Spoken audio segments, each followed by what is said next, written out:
Hello, welcome back to Inner Peace Place. I'm Karen, and today's lesson is number 28, Become the Stillness.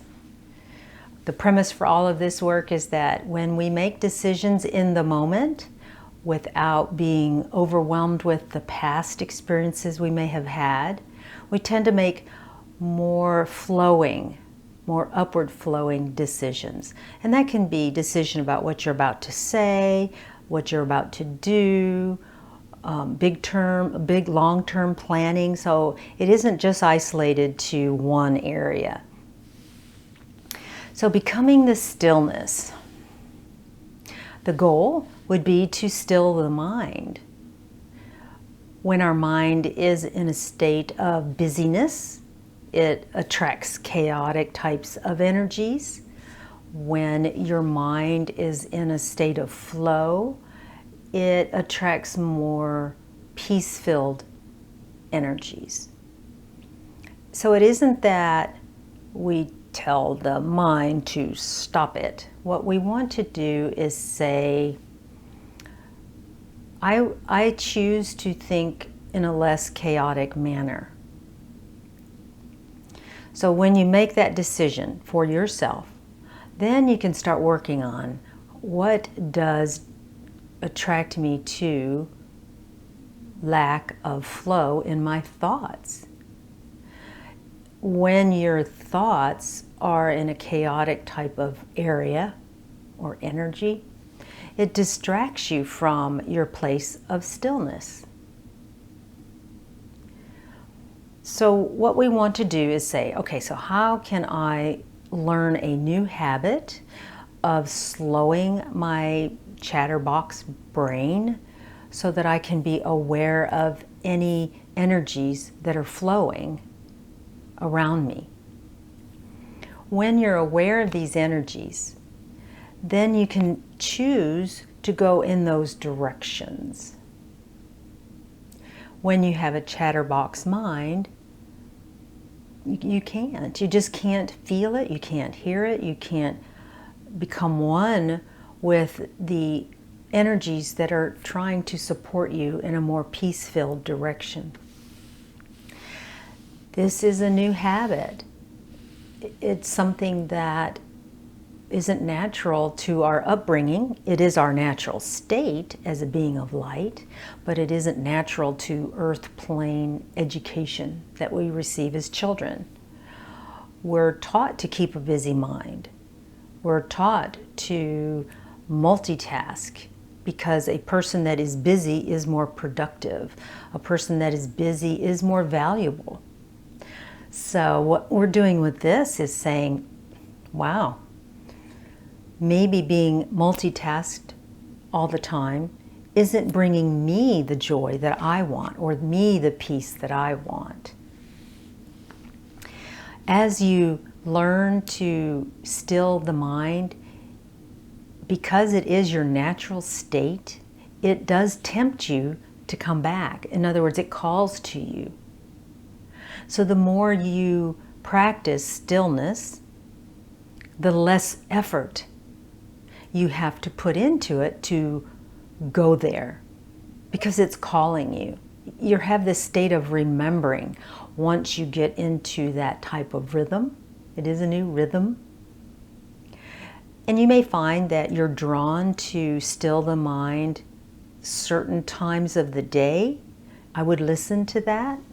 Obviously, your schedule is going to dictate when you can actually do that. But even if you are in the middle of driving or doing something physical, you can momentarily connect or become aware of that connection, expand yourself bigger, take a breath.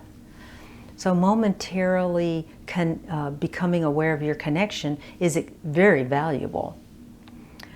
Then you want to have time set aside for creating that stillness. So in other words, the space in your head, the memory of stillness.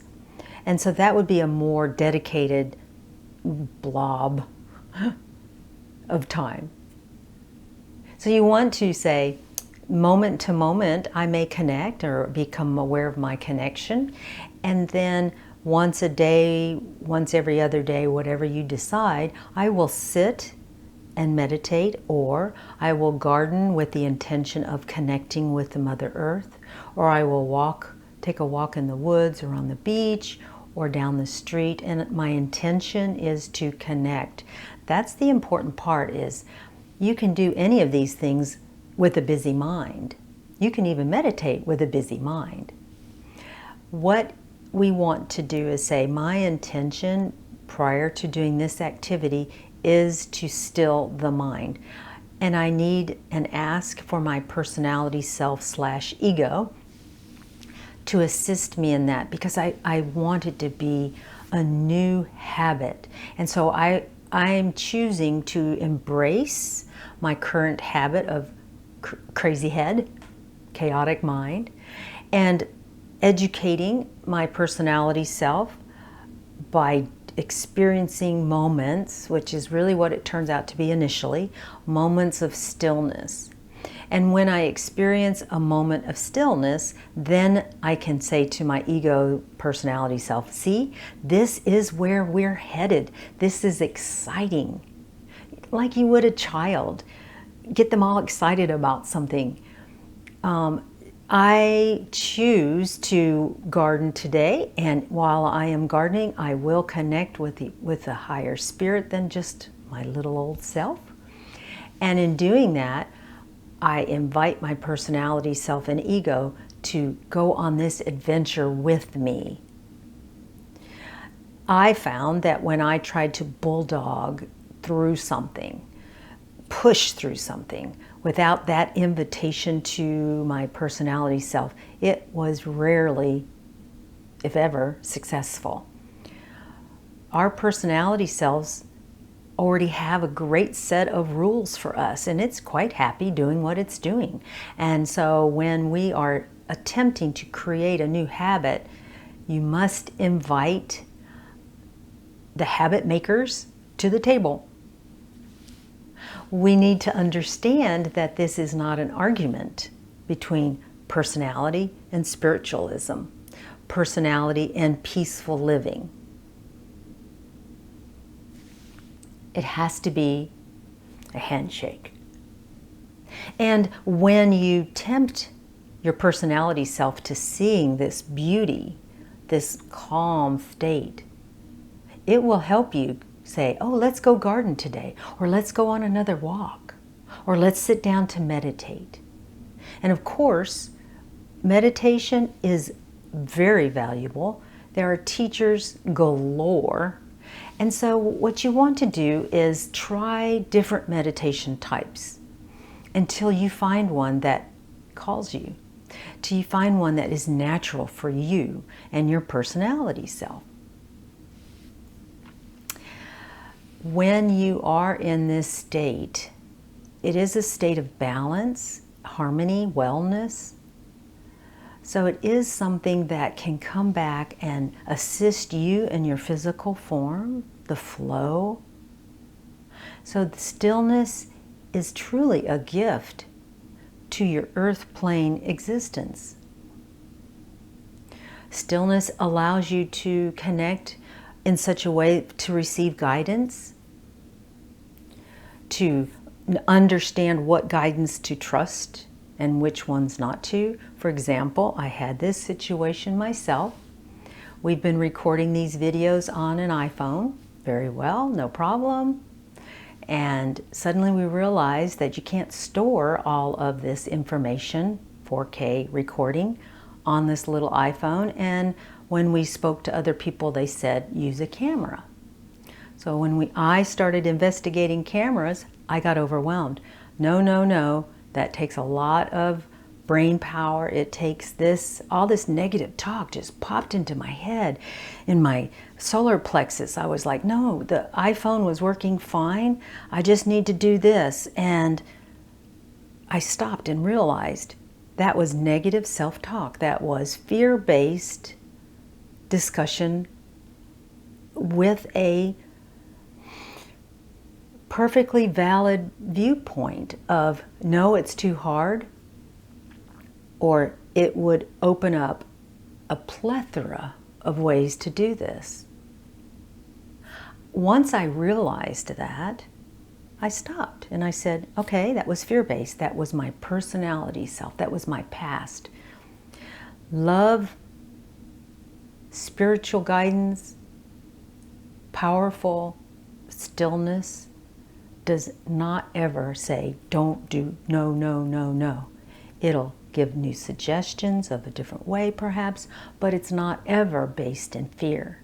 And whenever I sat down and realized that, I knew that that wasn't the direction I wanted to go. That wasn't the flow. The camera has worked out great. So you see, as you're using this technology, as you're blending it with your spiritual guidance, you open up your viewpoint. You become more valuable to yourself, more reliable to yourself. Now, had I chosen to stay the other way, it would have been fine. More stress perhaps, issues coming up. So it isn't that there was a yes and a no. It was which choice is based in love and not fear-based. Which one is a positive growth? And so that's why we came down to the camera. A spiritual warrior doesn't stop when they feel the challenge. They broaden the view of what is going on, try to find where the input is coming from. And so was that input, the negative talk, coming from a high place? Absolutely not. So then you can say, okay, this is this, this is this, this is this. Which direction do I want to go?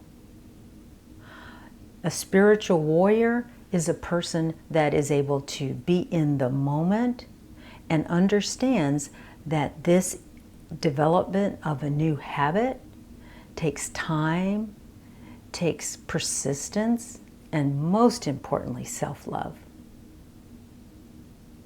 Thank you so much for being with me today. Love and light to you and your path. Bye-bye.